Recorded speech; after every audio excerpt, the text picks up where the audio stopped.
Bum bum bum bum bum bum bum bum bum bum bum bum. The Peter Dislike Show. Bum bum bum bum bum bum bum. So I live in Phoenix, Arizona, and I sometimes go to various events at the Phoenix Convention Center.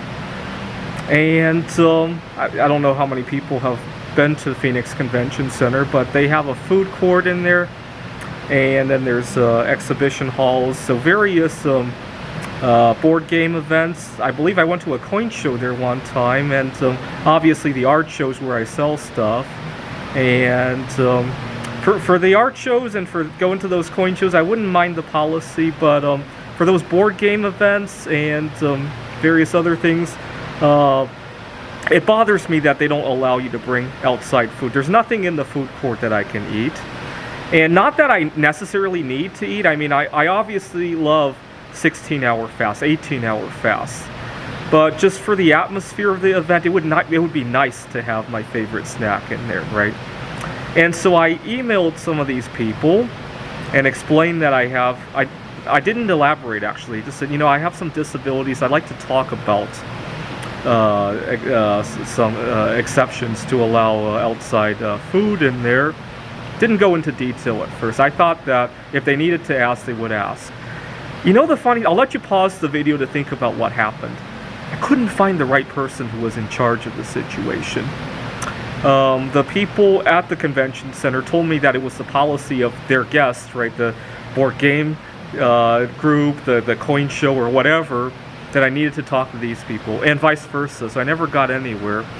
And what was really good is that here in Arizona, you're allowed to record phone conversations. So I have both of their conversations on tape, and I'm thinking about bringing the recordings and bringing the food. Hopefully the food will slide right in. If it doesn't, then I could argue with the recordings, right? I'm thinking about doing that at some point. The main problem that I have with doing that is that I'm not a very emotionally stable person, and things like that that's why I really love the emails to these people, right? Anyways, I'm more upset that they can't even give. You know what the real answer is? They probably don't want to be the one. Nobody wants to be the one in charge, right? They're practicing ableism, and they want to blame the problem on somebody else, right? Now here's the thing. I did some Googling online, and apparently there was somebody took something like this all the way to the Supreme Court, and so now apparently the venues like that have to make accommodations unless it's really unreasonable, right? If you're going to view, I don't know, a chemistry or a nuclear experiment, obviously there are good reasons why they won't allow you to bring food in there, right? But for something like a board game event or a coin show, right, they really have to accommodate you. I still have a problem with that, though.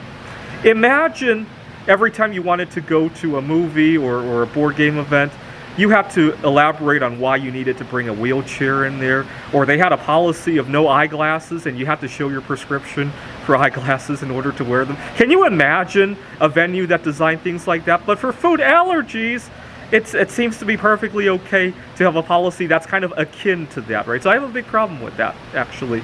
I think if you don't want people to bring outside food, then serve good food that people will actually want to buy, right? That would be my take on it.